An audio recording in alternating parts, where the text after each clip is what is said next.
The envelope slipped from my fingers before I could catch it. I stood in the narrow hallway, staring at the return address I hadn't expected my own bank, a branch I hadn't visited since before my hip surgery. The letter had already been opened. The seal was clean, deliberate, like someone had used a knife. I pressed it flat against my palm and read it twice. A wire transfer, $42,000. Authorized 3 weeks ago. I hadn't authorized anything. Behind me, the kitchen smelled like dish soap, and the lavender candle my daughter-in-law kept burning. She said it helped with my headaches. I was starting to wonder what else it was meant to cover. I folded the letter back along its original crease and slid it into the waistband of my cardigan, between the fabric and my skin, where it would stay warm and hidden until I figured out what to do next. Her name was Carla. She had been married to my son Daniel for 11 years, and for most of those years, I had considered myself lucky. She remembered my birthday without being reminded. She sent me voice messages on Sunday mornings. Just checking in, just wanted to hear your voice. When Daniel traveled for work, she would drive 40 minutes to sit with me over dinner, and never once made it feel like an obligation. So when Daniel was deployed overseas for a 14-month contract, it was Carla who offered to move in. You shouldn't be alone out here, she said. It's too much house for one person, and your knee has been giving you trouble. Let me be here. That's what family does. I said yes. Of course I said yes. The first month was easy. Carla was warm in the mornings, efficient in a way that felt like love. She stocked the refrigerator with things I actually liked. Sharp cheddar, those little mandarin oranges I kept forgetting to buy, the good coffee that came in the brown bag. She drove me to my Thursday water aerobics class and waited in the parking lot reading, never complaining. She fixed the screen door that had been banging loose since September. She called Daniel on video every Sunday and held up the phone so I could wave from across the room. I told my friend Ruthie that I had gotten lucky with this one. I meant it. The changes were so small at first that I convinced myself I was imagining them. It started with my calendar. I kept a paper one on the refrigerator, the large print kind with the spiral binding, each square filled in with appointments and reminders, and the occasional birthday circled in red.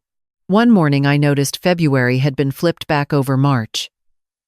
My cardiologist appointment, the one I had written in blue ink and underlined, was gone.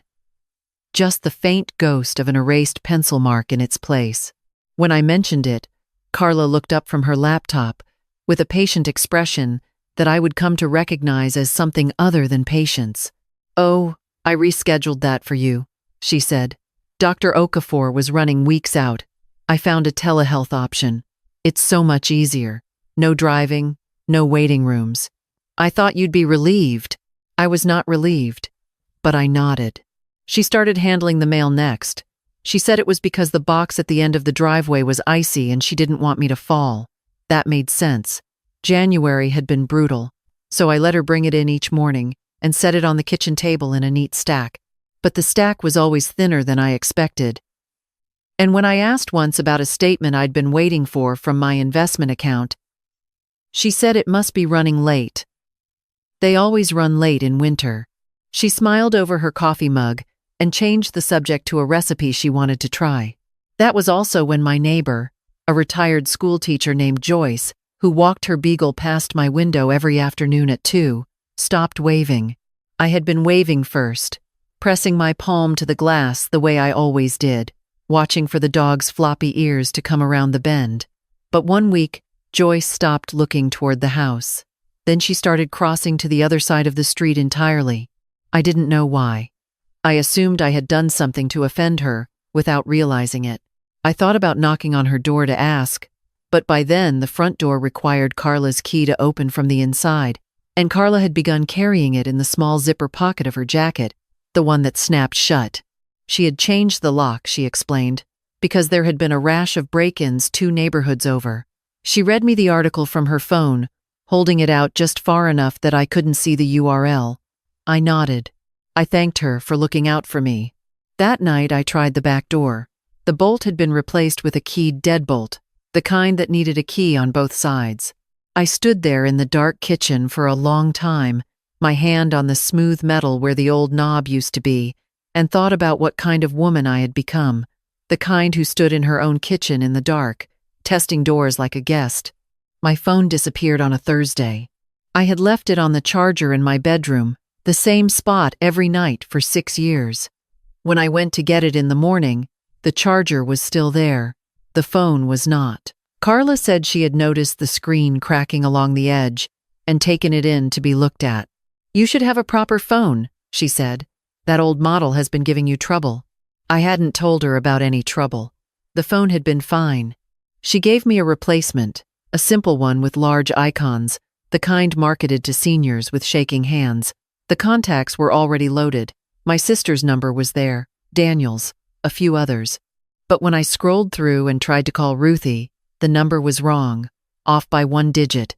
I realized it only because the man who answered had a completely different voice and apologized for not being whoever I was looking for. I didn't tell Carla. I wrote Ruthie's real number on the inside cover of my crossword puzzle book in pencil, so faint it looked like a stray mark. The money conversation happened on a Tuesday. Carla sat across from me at the kitchen table with a yellow legal pad and a look of focused concern.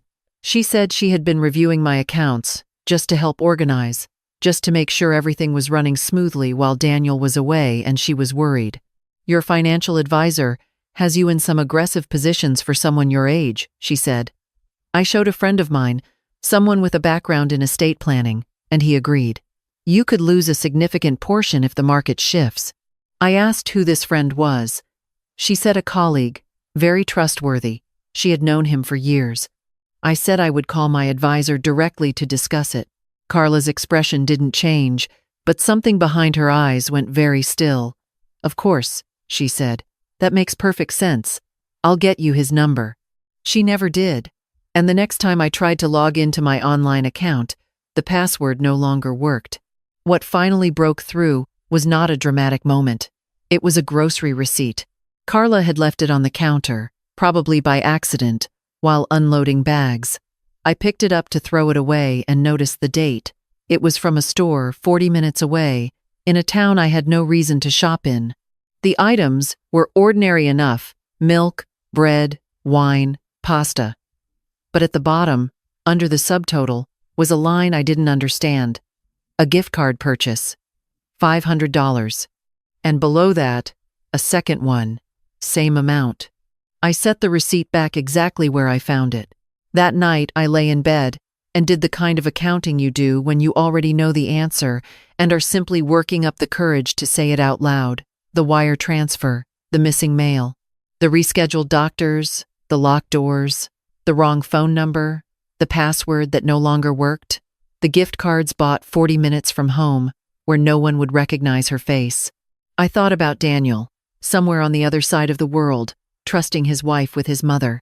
I thought about all the Sunday voice messages she had sent me for 11 years, "Just wanted to hear your voice," and I thought about how a person could mean something sincerely for a long time and then decide, at some point, to mean something else entirely. I didn't sleep. The next morning, I asked Carla if I could call Daniel. "Of course," she said, and brought me the simple phone with its large icons. She sat down across from me at the kitchen table with her coffee and her laptop. Very natural, very present. I dialed the number she had loaded under his name. It rang 4 times and went to a voicemail that did not sound like my son. The outgoing message was generic, no name, just a robotic prompt. I left a brief message. I said I was thinking of him. I said the lavender candle was very nice. Carla looked up from her laptop and smiled. I knew then that the number had been wrong on purpose. There was a library book on my nightstand that I had been renewing by phone every 3 weeks for 2 months because I never got around to finishing it. The library's number was printed on the card, tucked inside the front cover. I had read that card so many times, I knew the number without looking. On a Wednesday afternoon, while Carla was in the shower, I found the simple phone on the kitchen counter where she'd left it. I opened it. I dialed the library number, but I did not ask about my book. The woman who answered had a calm voice and a slight southern accent. I recognized it as the kind of voice that has learned to stay steady. I said, "Hello, I'd like to renew a book. The title is The warmth of other suns. I need it for a few more weeks. I'm at 318 Callaway Drive. Side entrance is unlocked. Please come quietly, don't ring the bell. There was a pause. Ma'am, she said carefully, this is the Millhaven Public Library. I know, I said, and I need to renew that book very soon. It's overdue. Another pause. Longer this time. Is there someone in the house with you? My voice stayed even. Yes, she just stepped out for a bit. Can you make a note about the book? I really can't have late fees. I heard the soft click of a keyboard. Then, we're going to take care of this for you right away, ma'am. Can you stay on the line with me? I set the phone on the counter face down so the screen light wouldn't show. The shower was still running. I moved to the window and looked out at the empty driveway, at the mailbox at the end of the walk, at Joyce's house across the street with its lights on. The shower stopped. I picked up a dish towel and started drying a mug I had already dried. Carla came into the kitchen with her hair wrapped in a white towel, wearing the thick bathrobe she kept on the hook behind the bathroom door.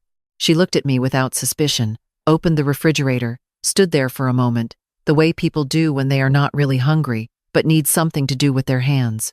How are you feeling today? She asked. Tired, I said. I think I'll rest after lunch. She nodded. That's a good idea. She did not look at the phone on the counter. She poured herself a glass of juice and went back down the hall. Her bedroom door closed with a soft click. I stood very still for a long moment. Then I went to the window and watched the street. They came without sirens. 2 squad cars and an unmarked sedan, pulling up to the house with a kind of practiced quiet that told me this was not their first call of this kind. I watched from the window as 2 officers approached the front door while a third circled toward the back. The fourth stayed at the car, speaking into a radio. The knock, when it came, was firm but measured. Carla came out of her room first. I heard her in the hallway, heard the particular pause that means a person is deciding how to arrange their face. Then her footsteps moved toward the door. I heard her voice go smooth and polite, the same voice she used when she wanted something, the voice that was professionally warm. Is there a problem, officers? There was a brief exchange I couldn't fully make out. Then I heard my name. I came down the hall. The officer standing in the doorway was a woman with gray at her temples, and a calm that felt earned rather than trained. She looked past Carla when she saw me. She said my name like a question and a confirmation at the same time. I'm here, I said. Carla turned. For just a moment, the professional warmth slipped, and I saw something underneath it, not guilt exactly, more like calculation, like a person running numbers very quickly in their head. She started to say something. The officer interrupted her, gently but without room for argument. They found the documents in her car. Not hidden, exactly tucked into a leather portfolio in the back seat, the kind used for business meetings. Inside, a copy of a power of attorney form with my signature on it that I had no memory of signing. A printout of my investment account summary with handwritten notes in the margin, routing numbers, a name I didn't recognize attached to a business I couldn't find, and a real estate inquiry form for my home, not a rental inquiry, a sale inquiry with a proposed listing date 4 months out, and a commission contact whose name matched the estate planning friend she had mentioned at the kitchen table. Officer Reyes, I learned her name later, sat with me in my living room while her partner walked through the house. She did not speak to me like I was fragile. She spoke to me like I was a witness, which I was. How long has this been going on? She asked. I thought about it honestly. I told her the small things I had noticed, and then convinced myself were nothing. The calendar, the mail, the passwords, the lock she changed in January, the phone number that rang the wrong man. She wrote everything down without rushing me. When I got to the wire transfer, she stopped writing for a moment, just looked at me.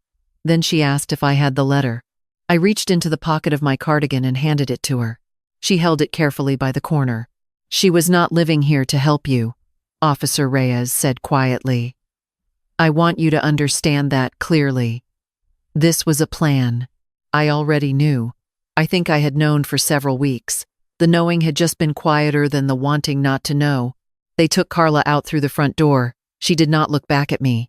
She walked with her chin level and her hands folded in front of her like a person leaving a meeting, not being led from a home she had been systematically dismantling for months.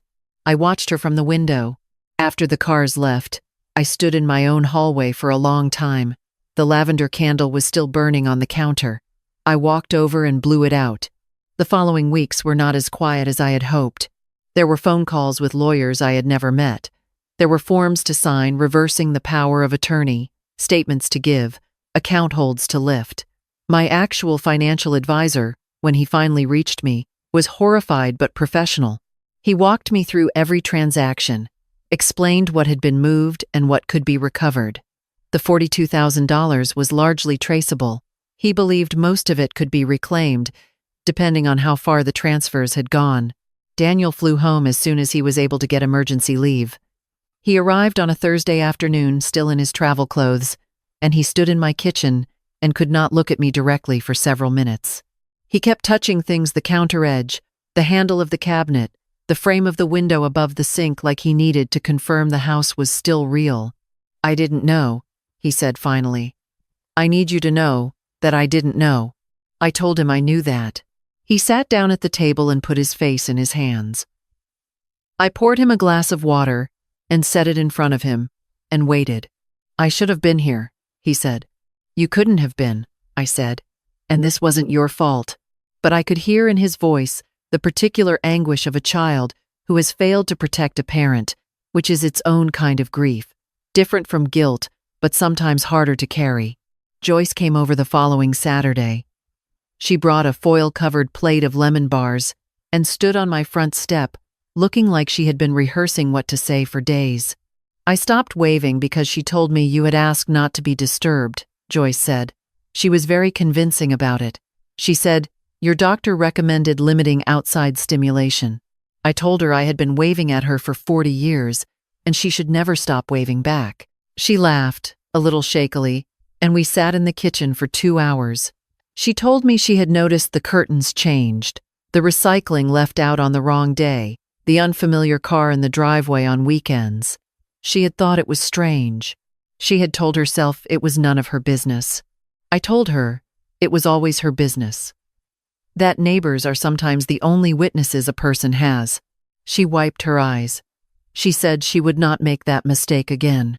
The case took time, the way these cases always do. But Carla was charged wire fraud, financial exploitation of a vulnerable adult, forgery. Her attorney tried the same line I had half expected, that I was confused, that I had agreed to things I later misremembered, that the dynamic in the home had been mutually beneficial, that the forms were signed willingly.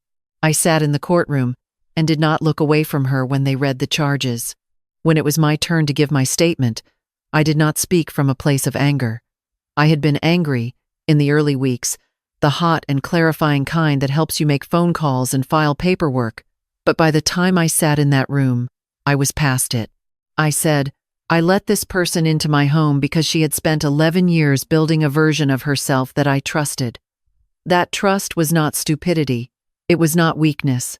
It was the reasonable result of being loved well for a long time and not having reason yet to look for the seam where it stopped." I said, "The tools of this kind of harm are patience and proximity. They work slowly. They work because the person being harmed spends months explaining things away, not because they are foolish, but because the alternative that someone who calls you family has been calculating against you is too large a thing to hold all at once." I said, "I am 67 years old. I raised a son, buried a husband, kept a home, built a life. I am not a case study. I am the witness, the plaintiff, and the one who made the phone call." The judge sentenced her to 4 years. The money recovery was ongoing. On the drive home from the courthouse, Daniel was quiet for a long time. Then he asked if I wanted to move closer to him, to somewhere with more people around. I told him I was staying in my house. He nodded like he had expected that. I went home, and I called the locksmith I had used 20 years ago when I first bought the place, back when the deadbolts were new, and the house still smelled like someone else's life. He came the next morning and replaced every lock. He handed me 3 sets of keys and I distributed them carefully. 1 to Daniel, one to Joyce across the street, and one I kept on a hook by my bed where I could see it when I woke up. I called Ruthie that afternoon and talked for an hour. She cried a little. I told her not to. I put a new calendar on the refrigerator, a large print one with a spiral binding. I filled in every appointment in blue ink, and I underlined them. Before bed, I opened the window in the kitchen for the first time in months. The air outside was cold and clean and smelled like the pine trees at the end of the street. I stood there for a moment, with my hands flat on the sill, and breathed it in. Then I went to the drawer where I keep the things that matter, the good pen, the stamps, the small notepad I use for grocery lists, and I wrote on a clean page, in my steadiest handwriting, the direct number for the Millhaven Police Department non-emergency line. I tucked it into the front of my crossword puzzle book, on top of Ruthie's number, on top of every other thing I had quietly taught myself to hide. I did not hide it this time. I taped it to the inside of the kitchen cabinet, right next to the coffee mugs, where I would see it every morning without having to look for it. Some people wait for a catastrophe before they understand what safety really means. For me, it came in the form of a library book I never finished, a phone call I made while a woman I once loved stood 20 feet away in a cloud of lavender and cold calculation. I returned the book the following week. The woman at the front desk, the one with the southern accent, and the calm that felt earned, recognized my voice. She asked how I was doing. I told her I was doing fine. Better than fine. She said she was glad to hear it. I asked if they had anything new by the same author. She said she would set something aside for me. I said thank you. I meant it for more than the book.